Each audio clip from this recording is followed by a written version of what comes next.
Hi, I'm Joseph Gower. I'm a carpenter and general builder, and I'm here currently renovating my own home. Today, I'm going to show you a few tips and tricks for some projects that you can execute when you move into a new house. Those are how to cut laminate to fit behind a radiator pipe, how to cut ceramic tiles, how to sand and install wooden skirting board, how to cut out an electrical outlet in a plasterboard wall, and how to cut a copper pipe and hide it behind another wall. We're going to start by cutting this laminate to fit around the radiator pipes. I'm going to line up the laminate and then I'm going to mark on the laminate exactly where the pipes are and cut them with a Dremel. After that, I'll use this offcut at the back to fill in the distance between the existing laminate and the skirting board.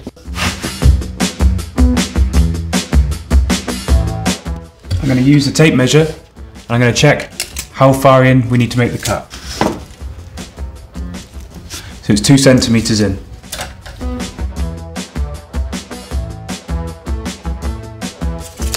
Now using a set square, I'm going to get a nice straight line.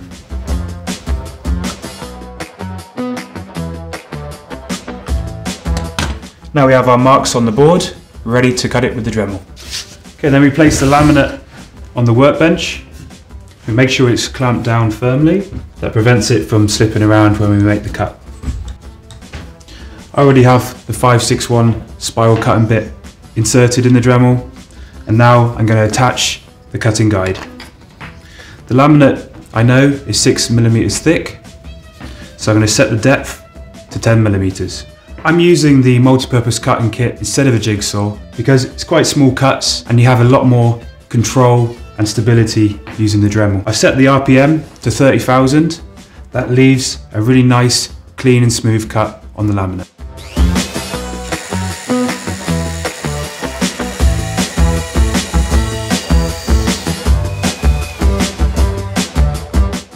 Okay, we have a nice, perfect cut there. Let's go and put it around the radiator pipes.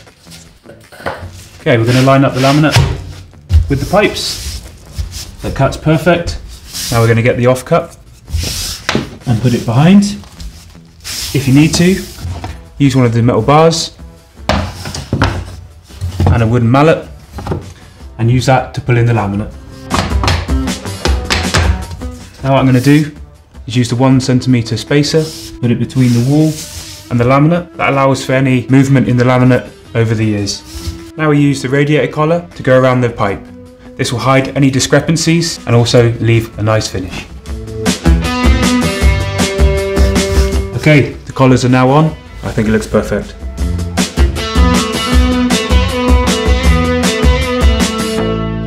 Now I've shown you how to cut wooden laminate. The Dremel tool is also brilliant for cutting harder materials, such as ceramic tiles. For that, we're going to use the Dremel Max diamond cutting wheel. But before that, I'm going to get a pencil and a tape and I'm going to measure exactly what we need to cut. Pencil's nice to use because you can easily wipe it off clean. Then, we get some masking tape and place it over the tile, which prevents the tile from chipping. Then, you get a set square and you line it up with the marks on the tile, and that gives us a nice straight edge. Make sure the Dremel is set to 20,000 RPM. That provides a nice clean cut. If you're cutting a large tile, I'd recommend using some water or lubricant to cool down the bit.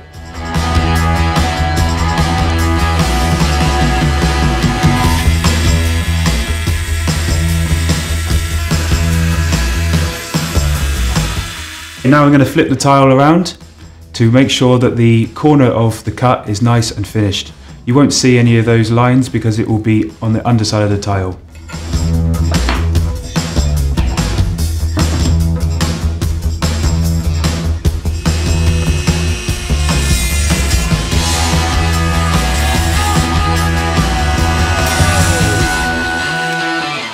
Now the Dremel's left a nice clean cut, and this tile will fit perfectly around the door frame in my bathroom, which I'm going to renovate another time. Okay, now we're going to do some sanding of the skirting boards. This one here I saw second hand. It does require a nice bit of sanding to get it down to the original wood. If However, your apartment already has skirting boards installed, leave them where they are and sand them in place. If you remove them, you risk damaging the wall. Now, I'm going to start with the big flat areas using the Bosch sander and an 80 grit paper. You can work your way up through the grits of paper to get the finish that you desire. And then, when I'm done with the large areas, I'm going to use the Dremel and I'm going to finish up all of those small, hard to reach areas in the moulding.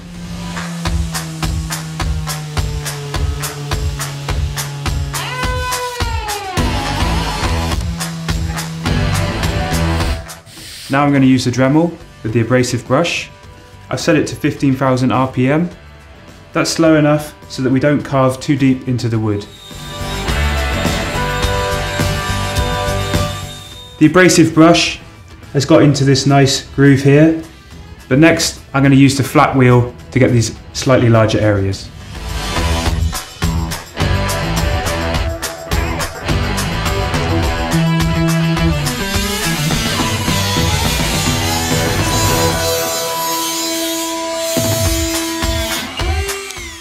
Okay, that looks good to me, nice and smooth.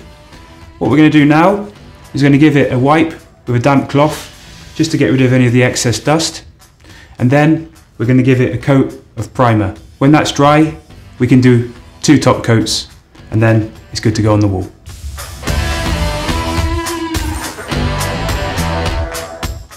Paint's now dry, got 2 coats on there and it looks brilliant. What I'm going to do now is use some montage grip on the back of the skirting board, and that's going to glue against the wall.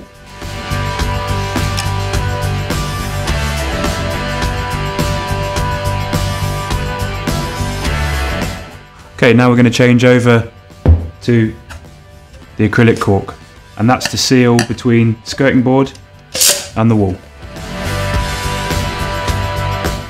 And then we're going to use our finger to wipe the excess cork between the skirting board and the wall.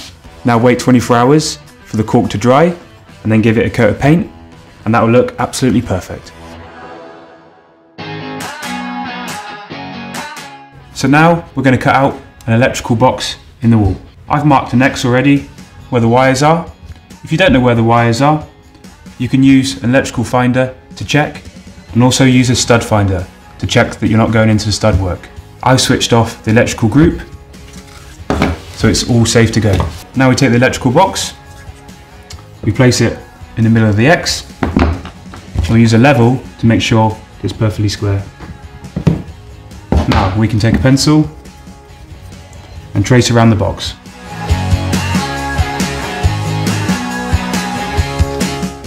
That leaves us exactly where we need to cut. We're using the multi-purpose cutting kit again with a 560 spiral cutting bit. It has non-sharp edges, which is brilliant because if we do touch any of the wires in the wall, it won't damage the wire. I'm going to set the depth to 15mm because I know that the plasterboard is 9.5mm. We don't want to go too deep because we want to avoid any of the wires behind there. Now I've set the RPM to 30,000. That gives it a nice smooth cut.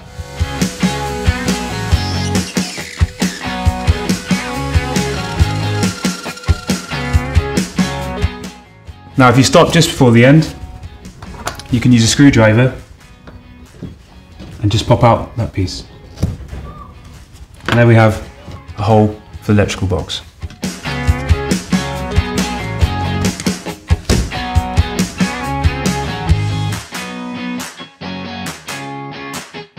Now we're going to cut the wires down. Make sure you don't cut too much of the wire, because when you need to access the socket again in the future, you don't want to get shocked.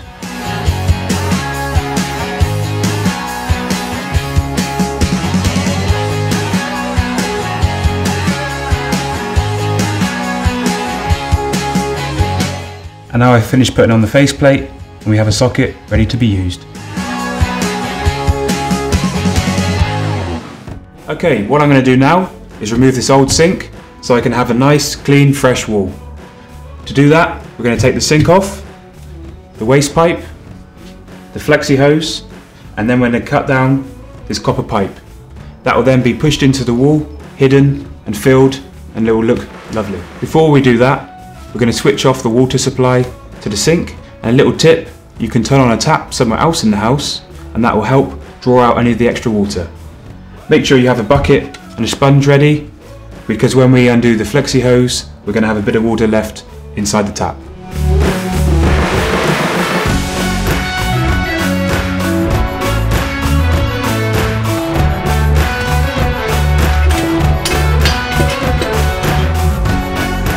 Okay, what I'm going to do now is cut the copper pipe down so we can hide it inside the wall. Firstly, I'm going to get my stop end and I'm going to mark exactly on the pipe where I want to cut it.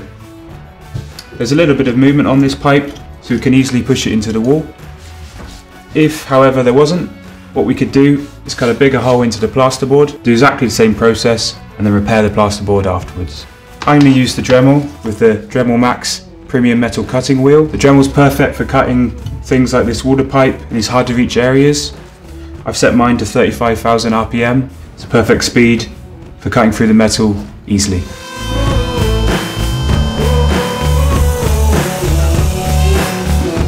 Now I've cut the pipe, I need to deburr the edges so I can easily put the stop end on. To do that, I'm going to use the 952 grinding stone.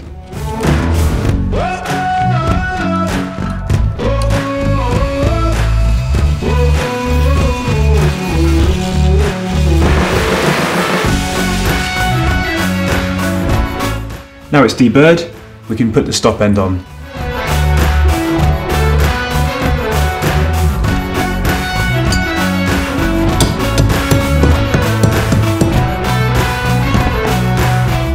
Now the pipe's hidden in the wall, we could fill that, sand it, give it a coat of paint, and we've got a great wall again. Now I've shown you these projects, I hope you have some tips and tricks for yourself when you're renovating a home or moving into a new place. All the best, good luck.